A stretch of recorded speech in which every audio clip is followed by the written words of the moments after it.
16th chapter and the 16th verse, and it read like this: a little while and ye shall not see me, and again a little while and ye shall see me, because I go to the Father. We talked about how the disciples were confused. They could not understand how in the world Jesus would make two important statements. He said, first of all, you're not going to see me.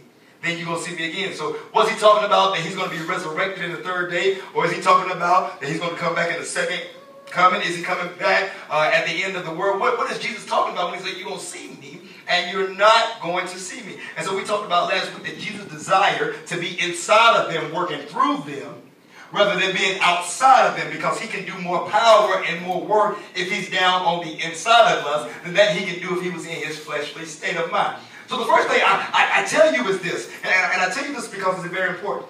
You can do more work for God in your spiritual nature than you can ever do God in your physical nature. But what's happening is a lot of times is we don't understand the scriptures.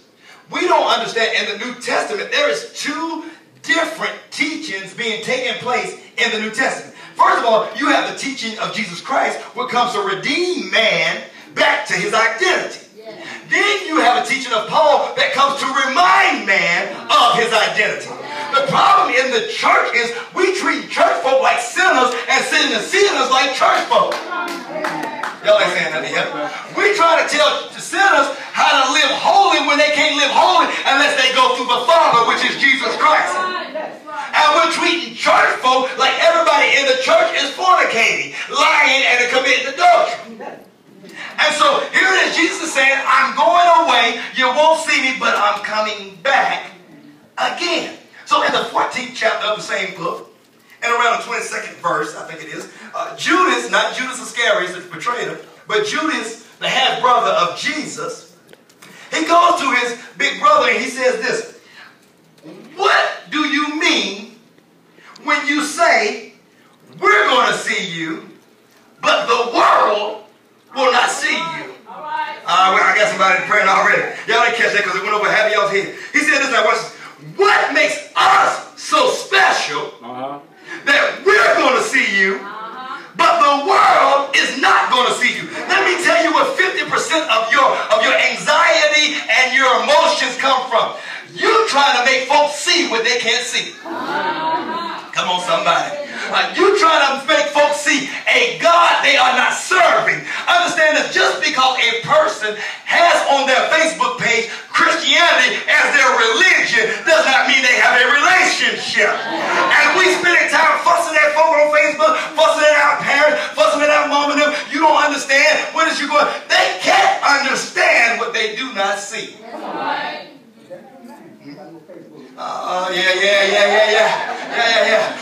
You try to understand the fact that you're not who you were 20 years ago, even though they're still trying to call you the nickname they've been calling you for the last 20 years. But you're trying to tell them that's not me anymore, and you're wondering why they're not catching the revelation that you are not who you used to be. Why are they not catching that revelation, Brother Donnell? Because they can't see. Why then is it impossible for me to convince you that I'm better than who I used to be? And you ought to be excited that I have changed my life. You ought to be excited that I'm going to church. You ought to be excited that I'm praying. You ought to be excited that I'm in Bible study with notebooks and pencils. You ought to be excited that I no longer cuss nobody out, no longer want to fight nobody, no longer falling down drunk, no longer fighting. You ought to be excited about my new life. But why are you giving me more hell when you should be giving me more praise? I come to tell you, because they can't see. That's right. Because if they could see what God was doing on the inside of you, that's why Jesus says, I'm on the inside of you, so that they won't be able to see it, but you'll know it. And guess what? In due time, they will see. All right. So watch this now. You don't have to, you don't have to persuade anybody that you've changed your life, because everybody ain't going to see it yet anyway. But look at your neighbor and say, neighbor, in a little while, it's going to reveal itself to them. Jesus is saying, listen here. He says, watch this now. He says, understand this. I'm going away. You won't see me, but you will see me. Then he says these words, and I love this word. He says, the world will rejoice but you're going to have sorrow. In other words, when I'm dead, the world is going to get excited about me being dead, but you're going to be crying. You're going to be mourning because you have had an opportunity to love me. You had an opportunity to go in a relationship with me. So you're going to be sorry. But he said, I'm going to tell you something right now. That is not going to last a long time. Because in a little while, your sorrow is going to turn to laughter. You're going to be happy again. You're going to have joy again. What are you trying to say?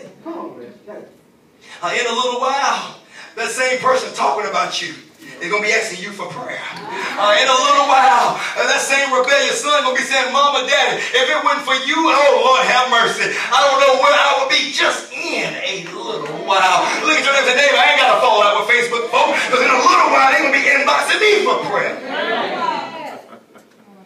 Watch this now. Watch this now.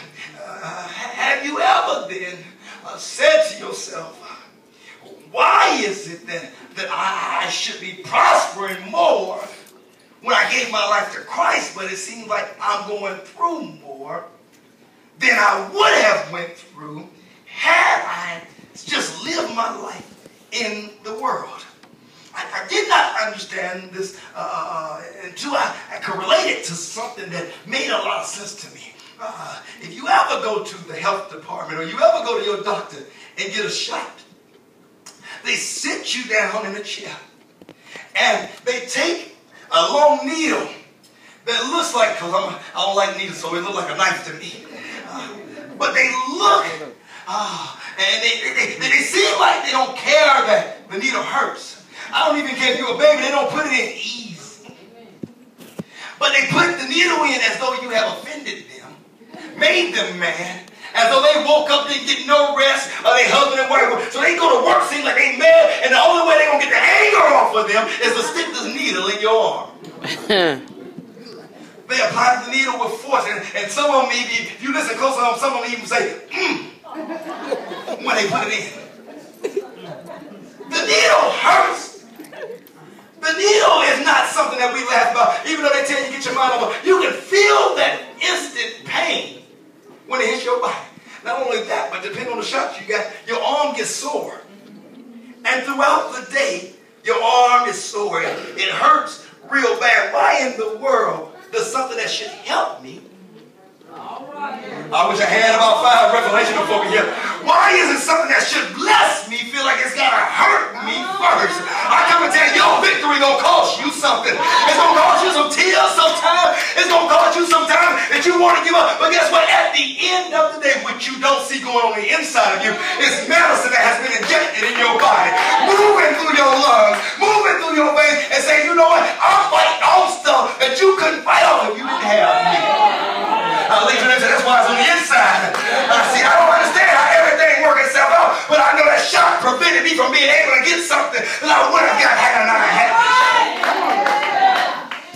shot. I don't know if the flu shot is 100%, but I feel a little bit more confident that I ain't going to get the flu once I done had the shot.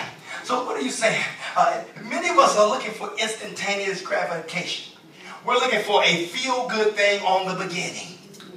We are not valuing the process. We want the glory. Write this down in your notes. You got to value the process just as much as the glory. Because it's only in the process that you're going to learn the lessons that you need to learn along the way. Oh, watch this now. Watch this now. So here it is. This. He says you're going to be sorrowful.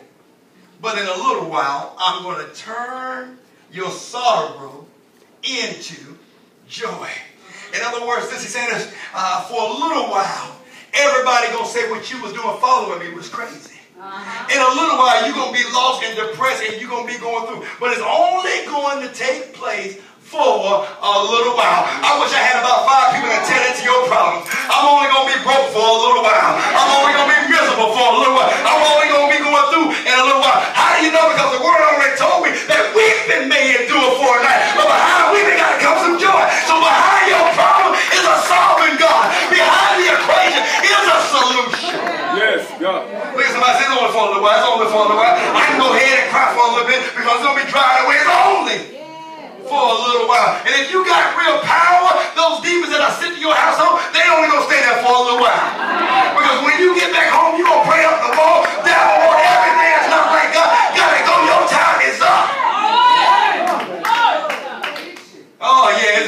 time. And watch this. So in other words, your situation has an expiration date on it. But guess what? Some of us keep cheese when it's expiring. Some of us keep milk too long. Y'all ain't saying that. I ain't talking about y'all showing up cook that big cornbread out of the time. I'm talking about y'all that can't cook, but just too lazy to go check an expiration date. Some of y'all do that in your spiritual life. Some people that's been in your life too long,